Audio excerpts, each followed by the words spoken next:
नमस्कार, मी शर्वरी. प्रेम असावं भिल्लासारखं बाणावर खोचलेलं, जमिनीपासून निघून थेट आकाशाला पोचलेलं. प्रेम,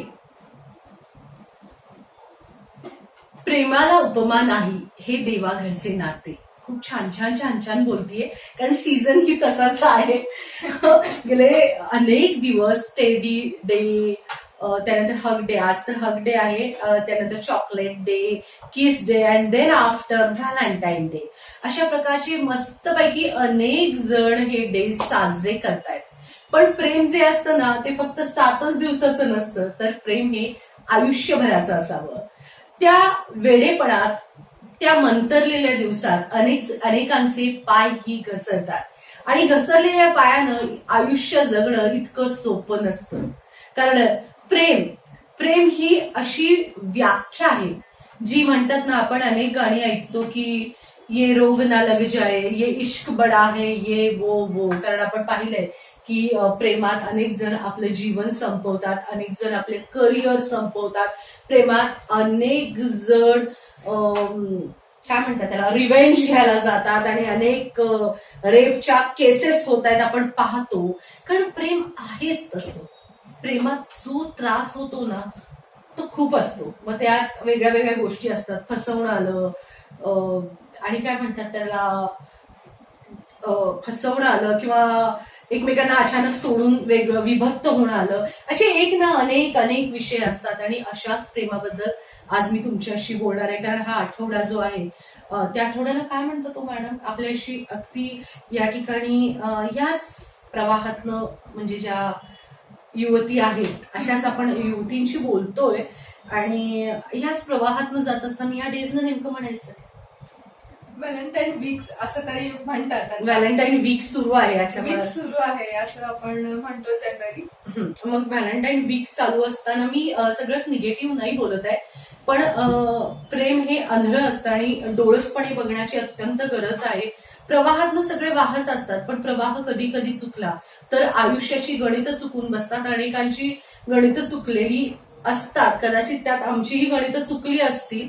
कारण एकदा तुमच्यावरती आयुष्यात घटना घडली की ती घडती आणि ते पूर्ण गणितच चुकतं. म्हणून या ठिकाणी डोळसपणे बघायचे. काय वाटतंय पूजा, या ठिकाणी आपण आपली दोघींचीही पदं सोडून दिलखुलासपणे व्हॅलेंटाईन वीक, मी एक संपादक डायरेक्टर आहे किंवा पूजा ऍडव्होकेट आहे, हे सगळं विसरून दिलखुलासपणे व्हॅलेंटाईनचा वीक चालू आहे आणि व्हॅलेंटाईन साजरा करताना घ्यायची काळजी. मुलींनो आणि मुलांनो दोघांनाही व्हॅलेंटाईन डे मध्ये काय काळजी घ्यायची हे सांगणार आहे आम्ही. सगळ्यात पहिला, खरंच प्रेम असतं का? बापरे, संपादक मॅमनी बाजूलाच ठेवायचे तरी सुद्धा प्रश्न असा बरोबर संपादकीयच विचारला. आज व्हॅलेंटाईन डे असताना सुद्धा आपलं ठरलं होतं की आउट ऑफ द जाऊन आपण थोडंसं काहीतरी बोलायचं, असा एक विषय होता. पण प्रश्न तुम्ही असं विचारल्यानंतर खरंच प्रेम असतं का, याचं उत्तर नक्की मी असं सांगेन की खरंच प्रेम असतंच. पण विषय असा असतो की प्रेमात माणूस फसतो आणि म्हणून मग प्रेमाची व्याख्या त्या व्यक्ती परत बदलते. ज्याला प्रेमाचा अनुभव खूप छान आलेला आहे, तो प्रेमावरती आयुष्यभर विश्वास ठेवतो, इतरांकडून प्रेम करून घेतो आणि इतरांना प्रेम देतो. पण जो व्यक्ती खरंच त्या प्रेमाच्या संकल्पनेतून किंवा प्रेमाच्या त्या प्रवाहात जात असताना फसला असेल, तर नक्कीच जसं आपण ताक फुंकून पितो दरवर्षी, तसं त्या व्यक्तीच्या आयुष्यात नक्कीच घडतं. त्यामुळं व्हॅलेंटाईन डे करत असताना प्रेमाची खरी व्याख्या आधी काय असते याचा अनुभव आधी घ्या आणि मग व्हॅलेंटाईन डे वीक साजरे करा. नक्की. कारण एक 500 रुपयापर्यंतचे चॉकलेट्स द्यायचे. आणि नाही, टू बी फ्रँक, मी मुलींसाठी सांगते विशेष करून, आणि मुलांसाठीही सांगते, कारण भावना ह्या दोघांनाही समान असतात आणि त्यातला त्रास जो आहे प्रेमातला हा दोघांनाही असतो. आणि मग अशा वेळेस करायचं काय? चॉकलेट 500 रुपयापर्यंतचे चॉकलेट मी आता म्हटलं खर्च करायचे, एखादा टेडी बियर घ्यायचा आणि मग तो किती आपल्यावर प्रेम करतो म्हणून आई वडिलांशी बंड पुकारायचं, भावा बहिणींची नातं तोडायचं आणि त्या प्रेमाच्या पाठी लागून आपलं सारं उद्ध्वस्त आयुष्य करायचं, असंही घटना घडल्यात. आता ताई पाण्या या 7 दिवसातच तुमचं प्रेम होतं. तो म्हणे प्रपोज डे असतो, तो रोज डे असतो. मी या संकल्पनेच्या विरोधात नाही, पण तुम्ही नेमकं ह्या व्हॅलेंटाईन वीक मध्येच तुम्ही जोडू नका कुणाशी. बरोबर. कारण काल ब्रेकअप झालेलं असतं मागच्या महिन्यात, आणि हा जाऊन कुणाच्या तर घरासमोर फ्लॅट समोर चॉकलेट देण्यासाठी प्रपोज डेला जाऊन बसलेला असतो. हे कितपत योग्य आहे? ह्यासाठी तुम्ही त्या व्यक्तीचा पूर्णपणे बॅकग्राऊंड चेक करा, असं मला वाटतं. काय वाटतंय तुला? एखादा मुलगा एखादी मुलगी मागच्या महिन्यात ब्रेकअप झालेला असतं आणि या महिन्यापासून नवीन व्हॅलेंटाईन, या माय व्हॅलेंटाईन, गुलाबाचं फुल, प्रपोज, आणि मागचीला अजून विसरलेला नसतोच, तोपर्यंत नवीनला प्रपोज करायला फुल द्यायला पोचलेला असतो. नाही, ही गोष्ट खरी आहे. हे आत्ताची चायना मेड असलं हे प्रेम आहे. No guarantee. पाश्चात्यकरणकडे आपण वळतो आहोत, त्यामुळे आपल्या ज्या भारतीय संस्कृतीमधलं असलेलं प्रेम कुठेतरी संपत चाललंय असं नक्की आपण म्हणू शकतो. कारण राधा आणि श्रीकृष्ण अशा मातीत आपण जन्मलेलो आहोत. मीरानेही केलं, मीरानंही प्रेम केलं. तिथं तर लग्नच केलं नव्हतं, पण हा. प्रेमाचा जो काही त्याग ज्याला आपण म्हणतो ते मीरेकडून शिकणार. पण आत्ताच्या प्रेमाबद्दल आपण बोलत होतो. आत्ताच्या प्रेमाबद्दल बोलत होतो की मुलं गुलाब देतात नेमकं या वीक मध्ये, पण हल्ली मुली सुद्धा याच वीक मध्ये मुलांना प्रपोज करायला जातात, किंवा मुलंही जातात मुलीही जातात. दोन्हीकडनं आहे. रिचार्ज मारतो तो आणि बोलते तिसऱ्यावर. अशात भांडणं रस्त्यावर झालेली आम्ही अनेकदा पाहतो. बरोबर. नाही, खूप हे आहे याच्यामध्ये प्रेमाबद्दलचं मी म्हटलं की खरं तर प्रत्येकाचा अनुभव ही खूप वैयक्तिक गोष्ट आहे. आजच्या जनरेशन प्रमाणे किंवा आजच्या लाईफस्टाईल प्रमाणे जर का विचार केला तर प्रेम ही संकल्पना खूप वैयक्तिक झालेली आहे. कारण स्वार्थी झालेली आहे. वैयक्तिक म्हणजे ज्याचा त्याचा कन्सर्न आहे की प्रेम कशा टू बी पद्धतीने फ्रँक, किंवा व्यक्त व्हावं. आता आपण पहिला दिवस काय असतो मॅडम? पहिला दिवस आय थिंक प्रपोज डेज असतो. नाही, पहिला दिवस रोज डे असतो. हा वीक असतो 7 दिवसाचा, हा रोज डे. मी काही गोष्टी प्रामाणिकपणे सगळे एपिसोड्स बघतायत, पालक बघत असतील, सगळे बघत असतील. लाईक, शेअर आणि सबस्क्राईब करायला विसरू नका माझं चॅनल, कारण मी बरंच पुढे काय तर धक्कादायक सांगणार आहे. आपल्याला माहितीये 7 दिवस पहिला येतो रोज डे. गल्ली गल्ली बोळातनं काही लोक फिरणारे असतात. असे ठराविक लोक आहेत, त्यांचे काही अफेअर्स झालेले असतात. प्रत्येक गल्लीत एक मुलीला फुलं देतात. सेकंड डे असतो चॉकलेट डे. चॉकलेट ही पोच होतात. प्रपोज डे नंतर प्रपोज केलं जातं. ज्या पद्धतीनं 7 दिवस आहेत त्या पद्धतीनं ही ठराविक मंडळी या महिन्याचा वाट बघत असते. कारण वर्षभर गल्ली बोळातून फिरून मुलींवर, लग्न झालेल्या बायकांवर लायना मारणे एक काम अशा काही लोकांचं आहे. मी असं म्हणत नाही स्त्रिया ही आहेत, स्त्रियाही अशा आहेत काही, पण पुरुषांचं हे खूप वाढलंय. आणि मग रोज डे झाला, प्रपोज डे झाला आणि व्हॅलेंटाईन डे डायरेक्ट लॉजमध्ये होतो. टू बी फ्रँक, आणि ही वास्तवता कुणीतरी बोलण्यासारखी आहे. सगळ्यांच्या डोळ्यावरती आठ्या आल्या आहेत. शर्वरी मॅडम बोलतायत काय? पण हे 7 दिवस किंवा 6 दिवस साजरे केले जातात. 7व्या दिवशी एकतर गाडीत नाहीतर लॉजवर शारीरिक संबंध हे होत आहेत. अनेक सर्वेनुसार या गोष्टी घडतायत.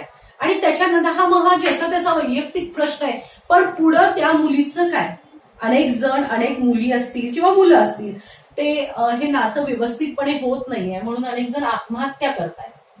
अनेक जण आपल्या व्यवसाय किंवा आपला जो काही शैक्षणिक असेल किंवा असतील ते हे होत आहेत. ज्या संसार करणाऱ्या बायका आहेत त्या बायकांना आमिष दाखवायचं, गाड्यांचं असेल किंवा एखादं व्हॅलेंटाईन डेला एखादं गिफ्ट द्यायचं खूप छान, तिनं तिचा संसार, मूल, बाळ सगळं विसरून त्याच्या पाठीमागं जायचं आणि त्याची ऑलरेडी बायको असतेच घरात. हा कसला व्हॅलेंटाईन डे साजरा करणं झालं? काय वाटतं तुम्हाला? कितपत योग्य आहे?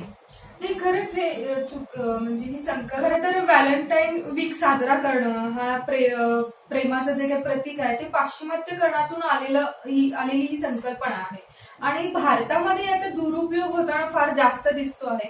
कारण याच वीकमध्ये आपण प्रेमाची भाषा करतो किंवा प्रेम व्यक्त करतो आणि मग त्याची कमिटमेंटची जेव्हा वेळ येते त्यावेळेला नेमकं त्या मुलालाही कळत नाही किंवा त्या मुलीलाही कळत नाही. कारण एकूण त्याचा जर का बघण्याचा दृष्टिकोन असतो त्याच्यामध्ये डेप्थ किती आहे एखाद्या प्रेम या संकल्पनेबद्दल किंवा त्या व्यक्तीला कमिटमेंट देताना आपण सारासार विचार करून प्रेमात पडलोय का, हे प्रश्न नंतर उद्भवायला लागतात. जसं तुम्ही म्हणालात की भावनिकरित्या गुंतणं झालं की त्याच्यानंतर त्या मुलाला कळायला लागतं, त्या मुलीला कळायला लागतं की हे होणार आहे का पुढे जाऊन किंवा नाही होणार आहे. आणि मग त्या गैरसमजुतीतून आणि मग त्या गैरसमजुतीतून किंवा ह्याच्यातून त्या दोघांचंही वाताहत होताना आपल्याला अनेक किस्से किंवा अनेक केसेस आणि आपल्याला बघायला मिळतात. अनेकदा आपल्याला माहितीये की शारीरिक सुख मिळाल्यानंतर किंवा एकमेकांच्या कमिटमेंट ज्यावेळी एकमेकांना द्यायची वेळ आल्यानंतर बऱ्याचदा असं होतं की नाही आपण ह्या वर्षात लग्न करूया, तोपर्यंत वर्षभर 1.5 वर्ष शारीरिक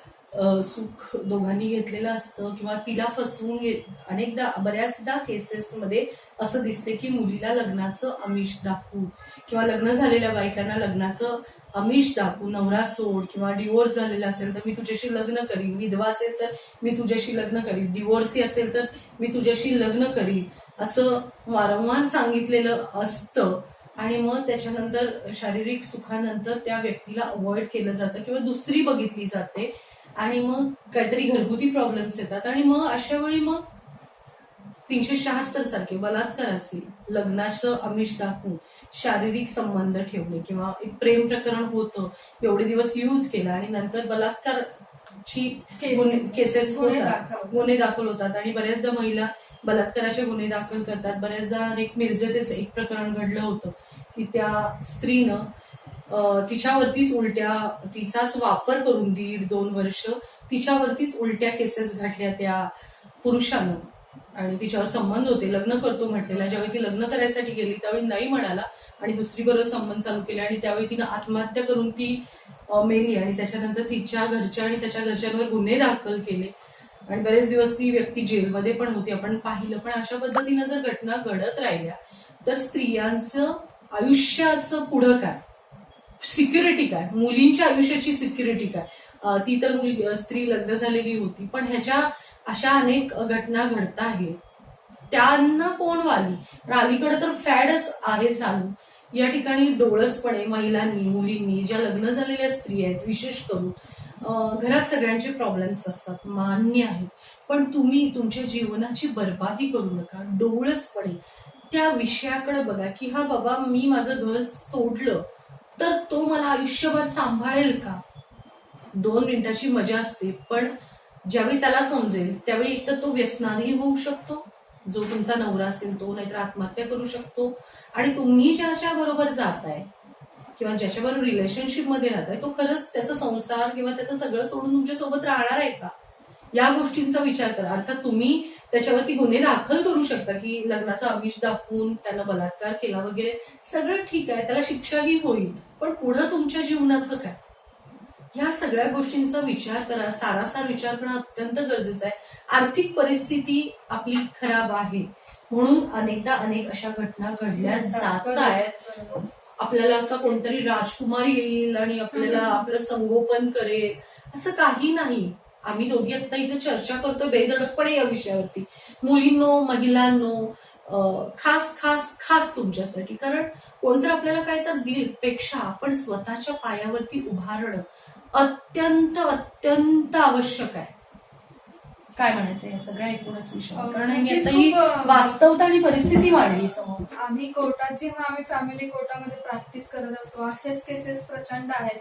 नुकसान झालेलं असतं आणि मग प्रॉब्लेम होतो, मग अशा पद्धतीचे केसेस यायला लागतात खरं तर. आणि ही वास्तविकता आहे आजच्या समाजाची आपल्या. आणि मला फक्त एवढंच सांगायचं आहे, व्हॅलेंटाईन डे आहे, खूप चांगले चांगले दिवस असतात, खूप पॉझिटिव्हली आपण एन्जॉय करत असतो आपण जेव्हा रिलेशनशिपमध्ये असतो किंवा कोणतीही व्यक्ती असेल तर. अशा वेळेला नक्की मी एवढंच सांगू शकेन की डोळसपणाने प्रेम करायला शिका. हल्ली मनी बेस्ड रिलेशनशिप मध्ये मुली असतात, म्हणजे ज्याच्याकडे खूप प्रॉपर्टी आहे, खूप हँडसम सॅलरी आहे, दिसायला खूप स्मार्ट आहे, अशा मुलांच्या प्रेमात मुली नक्की पडत असतात, ज्यांचं अल्प वय असतं किंवा ती मॅच्युरिटी त्या मुलीला नसते. आणि म्हणून कुठेतरी आपला चॉईस चुकला की काय असं भविष्यात एकेकाळी थोडंसं पुढे गेल्यानंतर त्या मुलीला नक्की वाटायला लागतं. कारण आम्ही जेव्हा फॅमिली कोर्टात प्रॅक्टिस करतो तेव्हा अशाच मुलींच्या काही गोष्टी असतात की त्यावेळेला जाणवलंच नाही मॅडम, त्यावेळेला कोण बघतं, प्रेमात असतो, आम्हाला काय माहित आहे, असे बाळभूत क्वेश्चन्स ते विचारतात. आणि त्यावेळेला नक्की समोरच्यानं तेवढं वेळच लावलेलं असतं, काय करणार. आणि म्हणून कुठेतरी सगळ्या देवांच्या शपथा घेतल्या जातात, मी तुझ्याशिवाय जगू शकत नाही, एक एक जण तर विष पाहायला तयार असतात. नाही, पण हल्ली समाज म्हणा किंवा हल्ली आपली लाईफस्टाईल जर का बघितली तर इतकी साधी सरळ राहिलेली नाहीये. त्यामुळे प्रत्येक गोष्ट करत असताना आपण जागृत असणं, किंबहुना प्रेम जरी करत असाल तर प्रेम निश्चित डोळस असावं आणि त्याच्यामध्ये ट्रान्सपरन्सी पाहिजे.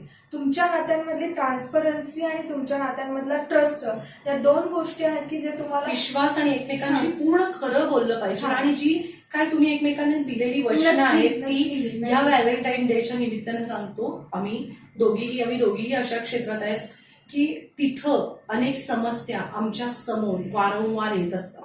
महिलांच्याच जास्त पटीनं, पुरुष वर्ग म्हणेल काय महिलांच्या बाजूनं, खरंच असं महिलांच्याच बाबतीत भरपूर घडलंय. बेधडकपणे महिलांचा यूज केला जातोय, वापरलं जातंय आणि त्यांना तसंच सोडलं जातंय. त्याच्या मनाच्या भावनांचा विचार केला जात नाही. मग महिलांची घुसमट होते, मग त्या रेप केस फाईल करतात, अदरवाईज सुसाईड करतात, अदरवाईज चुकीच्या मार्गाला अनेक मुली महिला लागलेल्या आहेत. ओनली फक्त आणि फक्त ब्रेकअप झालं किंवा त्यानं मला फसवलं, आणि ते दुःख, त्या वेदना ज्या असतात ना त्या अत्यंत वाईट असतात. आणि एखाद्या स्त्रीला सोडून तो दुसरीकडे जात असेल तर त्याच्यापेक्षा अत्यंत वाईट अशा भावना असतात आणि वाईट घटना घडतात. म्हणून पुरुष हो, तुम्हाला पण असा एक सल्ला द्यावासा वाटतोय त्या मॅडम, काय काय वाटतंय हे सगळं असं घडताना, काय सल्ला द्यावासा? मी नक्कीच सल्ला हाच देईन, पुरुषांसाठीच असं. पुरुषांनी पण, म्हणजे ही गोष्ट आता एक मॅडमने सांगितल्याप्रमाणे केसेसमध्ये जास्त महिलांच्याच केसेस येतात आपण पाहतो. पुरुषांच्या बाबतीत आपला एक इतिहास आहे की पुरुषांच्या बाबतीत थोडंसं पुरुष प्रधान संस्कृती असल्यामुळं थोडंसं सगळेच बाजीराव नसतात, त्यामुळं असं मस्तानीनं विचार करा. तर त्या पद्धतीनं पुरुष प्रधान संस्कृती असल्यामुळे पुरुष लोक याच्यामध्ये आवाज उठवत नाही. ठीक आहे, थोडंसं प्रॅक्टिकल राहून मूव आउट होतात पटकन, पण मुलींचं आयुष्य थोडंसं खराब होण्याच्या वाटेवरती असतं. त्यामुळं मला असं म्हणायचंय की आजच्या या डेच्या निमित्तानं की एक पुरुष म्हणून किंवा एक मुलगा म्हणून आपणही एखाद्या मुलीवरती किंवा एखाद्या व्यक्तीवरती प्रेम करत असू तर ती कमिटमेंट नावाचा जो काही प्रकार आहे तो कमिटमेंट तुम्ही 100% आणि प्रामाणिक द्या. तुमचंही आयुष्य त्या निमित्ताने खूप छान आणि प्रेममय होऊन जाईल आणि आनंद देणं म्हणजे सगळ्यात मोठी गोष्ट. आनंद देणं आणि इतरांना प्रेम देणं आणि प्रेम करून घेणं. जसं म्हणतो की आपण ह्या हाताने दिला आणि ह्या हाताने घ्यावं असं म्हणतात, तसंच प्रेमाच्या बाबतीत आहे. जर का तुम्हाला खूप सुखी आणि समाधानी सॅटिस्फाईड लाईफ जगायची असेल तर तुम्ही एखाद्यावर तितकंच प्रामाणिक प्रेम करणं गरजेचं आहे. जितकं तुम्ही अपेक्षित करता समोरच्याकडनं, तर तितकीच तुमचीही जबाबदारी आहे की तुम्ही तितकंच प्रेम ओतून करावं, मनापासून करावं आणि कमिटेड करावं. आयुष्यामध्ये जीवापड प्रेम करत असताना जीवापड शपथा द्याव्यात. फक्त तात्पुरतं 7 दिवसांसाठीच्या शपथा असू नयेत. नंतर पुन्हा 9व्या दिवशी पुन्हा आपले वाटा आणि नजरा बदलायला लागतात, तर असं नको व्हायला. त्यामुळे शपथ सुद्धा देत असताना किंवा कमिटमेंट देत असताना तेवढ्याच तन्मयतेने द्या आणि खूप प्रेमाचा छान आनंद तुम्ही आयुष्यभर घेऊ शकता. या पर्टिक्युलर आजच्या व्हॅलेंटाईन डे निमित्त रिलेशनशिप मधल्या नात्यांमधल्या प्रेमाबद्दल आपण बोलतो, तर ही खूप चांगली संकल्पना आहे. प्रत्येकाचा व्ह्यू असतो, प्रत्येकाने ते कसं घ्यावं ह्यावरती खूप आहे. तुम्हाला आयुष्य खूप छान, सरळ, साधा, सिंपल आणि खूप लवेबल जगायचं असेल तर तुम्ही सुद्धा समोरच्याला देत असताना त्याच गोष्टी द्या, जेणेकरून तुम्हाला ज्या अपेक्षित आहेत त्या मिळत राहतील. अगदी योग्य असं सांगितलं. एका हातानं घ्यावं आणि दुसऱ्या हातानं द्यावं. जे तुम्ही पेरणार तेच उगवणार. ज्या पद्धतीनं तुम्ही इतरांशी वागता, नियतीचा फेरा हा असतोच आणि नियतीचा फेरा चुकत नाही. आज जे तुम्ही लोकांशी वागलाय ते उद्या तुमच्या पदरी येणारच. म्हणूनच कर्मच चांगलं करा. कुणाच्या भावना दुखावू नका, कुणाला त्रास होईल असं वागू नका. आणि प्रेम, मी मगाशीही म्हटलं, प्रेमाला उपमा नाही हे देवाघरचे नाते. प्रेम छान जपा. तुम्ही ज्या पद्धतीनं फुलाची जपणूक करता अगदी तशीच तुमच्या प्रेमाची जपणूक करा. आमचा एपिसोड कसा वाटला? पालकांनीही हा एपिसोड जरूर ऐका आणि आपल्या मुलींना दोघांनाही जे वयाच्या या उंबरठ्यावर आहे किंवा आपली बायको किंवा आपला नवरा जर असं काही चुकीचं करत असेल त्यांना देखील हा आमचा एपिसोड ऐकवा जरूर. आणि विशेष करून ज्या महिला डिवोर्स झाल्यात किंवा अनेक कारणास्तव सिंगल राहतात त्या उद्या व्हॅलेंटाईन डे दिवशी अनेक नवीन नात्यात कदाचितच जातील आणि ह्या नवीन नात्यात जातील त्या जाताना तुम्हाला मॅच्युरिटी आहे विचार करून डोळसपणे त्याच्यात पाऊल ठेवा. कारण कधी कधी पाण्याचा खळखळाट होतो पण पाणी हे उथळही असतं आणि त्यात दगाफटका होऊ नये याची विशेष करून काळजी घ्या. अगदी डोळसपणे घ्या. आपल्या प्रेम कुठलंही नातं सुरू झालं तर आपल्या घरच्यांना आजूबाजूच्या लोकांना जो कोणी ट्रस्ट ठेवेल विश्वास ठेवेल अशा माणसाला एखाद्या या सगळ्या गोष्टी सांगा. कुठेही त्या पुरुषावर व्यक्तीवर जात असाल तर आपल्या जवळच्या व्यक्तीला जरूर सांगा. आपल्या मोबाईलमध्ये नेहमी रिचार्ज ठेवा. पोस्टपेड असेल तर हरकत नाही, रिचार्ज ठेवा. कुठल्या अननोन प्लेसला अंधारात गाडीतनं कुठेही जाऊ नका जेणेकरून तुमच्यावर काही वाईट गोष्ट घडेल. कारण अजून तुम्ही नवीन नात्यात गेलेला असताय त्यावेळी तुम्हाला त्या व्यक्तीबद्दल सगळीच माहिती असेल असं नाही. आणि दुसरी गोष्ट म्हणजे अगदी महत्वाची गोष्ट म्हणजे तुम्ही ज्यावेळी त्या व्यक्तीवरती ट्रस्ट ठेवता किंवा तुम्ही त्या रिलेशनशिपमध्ये ज्यावेळी बोलता त्यावेळी तुम्ही डोळसपणे त्या व्यक्तीचे सगळे कॉल रेकॉर्डिंग करा. कुठेही जात असाल कधी सेफ्टीच्या दृष्टिकोन आपल्याला कोणाला इथं ब्लॅकमेल करायचं नाही पण सेफ्टी असावी. तुम्ही नात्यात बऱ्याचदा असं होतं की लिव्ह इन रिलेशनशिपमध्ये असताना मग त्याचं प्रूफ काय? बऱ्याचदा फोटो असतात ते त्याच्याचकडे असतात तिच्याकडे कधी नसतात. अशा महिलांना प्रॉब्लेम. तुम्ही सेफ राहावा. घरच्यांना सांगून कुठेही जाताना जावा आणि नात्यात गेला की पहिला घरच्यांना सांग. बरोबर. मला थोडंसं इंटरप्ट करायचं इथे. अशा वेळेला आपण म्हणतो की आपल्याकडे सेफ्टीने राहायला पाहिजे पण एक गोष्ट आज व्हॅलेंटाईन डेच्या निमित्तानं आपण हा एपिसोड करतोय तर जिथे नात्यांमध्ये 100% गॅरंटी तशाच ठिकाणी जावं. विश्वास असतो तर त्या ठिकाणी दोघांची जबाबदारी आहे की माझ्यामुळे तुला आणि तुझ्यामुळे मला नुकसान होऊ नये अशी कमिटमेंट एकमेकांना द्या जेणेकरून तुमच्या निर्णयाला किंवा तुमच्या प्रेमाला पुढे जाऊन तुमचे दोन्ही कुटुंब तुम्हाला होकार देतील आणि मग तुमचा जो काही प्रवास आहे तो थोडासा सुखकर होईल. त्यामुळं प्रेम करत असताना त्या मुलीला तर का वाटावं की मी भेटलेल्याचे फोटो ठेवावे किंवा नाही. कसं असतं बऱ्याचदा म्हणतात की नाही बऱ्याचदा कसं होतं की रिलेशनशिप सुरू होतं संपलं आणि नंतर कोण आहे मी ओळखतच नाही असं कोर्टात लिहून दिलं जातं आणि मग ती फसवणूक असते. आणि ज्या मुली खरंच मनापासून प्रेम करतात त्यांच्याकडे तुमच्या नात्याचा एखादा तर फोटो पाहिजे. मध्यंतरी विश्राम पोलीस स्टेशनला एक गुन्हा दाखल झाला होता एका व्यापाऱ्याच्या बाबतीत. त्या स्त्रीला एक बाळ झालं होतं, मुलगी झाली होती आणि मी एक बातमी संदर्भात गेले. ते बाळ जे होतं ते हातात होतं आणि ते त्या माणसाचं होतं आणि त्यानं सरळ डिनाय केलं ते बाळच माझं नाही. म्हणजे त्या बाळाचा डीएनए पर्यंत का तर त्या स्त्रीकडे ती अशिक्षित इतकी शिकलेली नव्हती पण तिच्याकडे साधा एक त्यांच्या रिलेशनचा फोटो नव्हता आणि हिनं हिचा नवरा वगैरे सगळं सोडून याच्याबरोबर रिलेशनशिपमध्ये राहून तिनं बाळ जन्माला घातलेलं आणि मग अशा वेळी त्या बाळाचं मुलगी होती तिचं फ्युचर काय? म्हणजे ह्याच्यात किती जण भरडले जाणार आहे. याच्यासाठी फोटो वगैरे असणं आवश्यक नाही. वकिली सल्ल्यातनं तुम्हीच विचारता काय प्रूफ आहे तुमच्या नात्यात. नाही नक्कीच ही गोष्ट खरी आहे. जेव्हा जिथे फसवणूक होते तर तुम्ही अलर्ट राहणं. मग अशीच म्हटलं की नात्यात सुद्धा थोडंसं सतर्क असावं असं मी नक्कीच. आणि लांब कुठंही तुम्ही भेटायला जा तो तुमचा सर्वस्वी अधिकार आहे पण घरच्यांना माहिती पाहिजेलच. लपून आणि अंधारात आणि कुठल्याही गोष्टी करू नका. आपल्याला माहितीये महिला 21व्या शतकाकडे वाटचाल करतात आणि त्या पद्धतीनंच राज्यातल्या तब्बल 63,000 महिला गायब आहेत वर्षात या मागच्या 2021 मध्ये. हे कितपत योग्य आहे? 63,000 मुले गेल्या कुठं? 63,000 मधल्या कितीतरी मुलींनी प्रेम पण केलंय, कितीतरी विश्वास ठेवून पळून गेलेल्या आहेत पण त्या गायब आहेत मध्येच कुठे. अशा अनेक घटना घडलेल्या आहेत. बरोबर आहे ना? अशा वेळी तुमचं सगळं डाटा तुमच्याजवळ असणं अत्यंत गरजेचं आहे. कारण मी तुम्हाला मगाशी उदाहरण सांगितलं, अनेक घटना घडतात. व्हॅलेंटाईन डेच्या निमित्तानं अशा आम्ही निगेटिव्ह गोष्टी सांगत नाही. 16वं वरीच धोक्याचं जपून पाऊल टाका. फक्त 16 वर्षच नाही तर आता तर 50 पर्यंतचा सुद्धा विचार. मध्यंतरी आपण पाहिलं की 50च्या एका स्त्रीला फसवलं. त्यामुळे आता वय मॅटर करत नाही. कारण 51 वर्षातला तरुणही असतो आणि 16 वर्ष असलेला म्हाताऱ्यासारखंही आयुष्य जगतो. म्हणून वयाला डझंट मॅटर. पण मला असं वाटतं प्रामाणिकपणे की प्रत्येक स्त्री, प्रत्येक युवतीनं आपला विचार केला पाहिजे. आणि जे मुलं बोलतात मग असं वाटतं नाही ब्लॅकमेल करते ती, त्यांनीही ठेवलं पाहिजे रेकॉर्डिंग. मुलांनीही रेकॉर्डिंग ठेवा, मुलींनीही रेकॉर्डिंग ठेवा. बरोबर. तुम्ही जे काय करता ते तुमच्याजवळ डाटा असणं अत्यंत आवश्यक आहे. मी फक्त म्हणते मुलींनीच ठेवा, मुलांनीही ठेवायला हरकत नाही. नेमकं कुठं काय घडतंय ते समजलं पाहिजे. आमचा तिचा जागरचा किंवा पूजा मॅडम आम्ही हे एकच करतोय, यातनं आम्ही फक्त प्रबोधन करतोय की तुम्ही कुठं साडकू नका. तुमचं छान फुलासारखं आयुष्य जगा. कळी उमलताना ज्या पद्धतीनं छान उमलते ती बहरू दे. ती काय म्हणतात त्याला, कुस्करायला नको.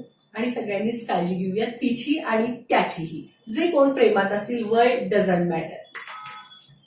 नक्कीच. या निमित्ताने खूप खूप धन्यवाद सगळ्यांना. आणि खरंच ह्या एपिसोडच्या निमित्तानं असं मोकळेपणाने बोलता आलं त्याबद्दल शर्वरी मॅमचे धन्यवाद. खरं तर व्हॅलेंटाईन डे बद्दल काय बोलावं असा प्रश्न होता, कारण आम्ही प्रॅक्टिसमध्ये असताना खूप गोष्टी माहिती आहे बघितलेल्या आहे. त्यामुळे लोकांचे हालही कळतात आणि खरंच खूप छान प्रेम करणारे जोडपेही कोर्ट मॅरेज करायला येतात. ज्यांनी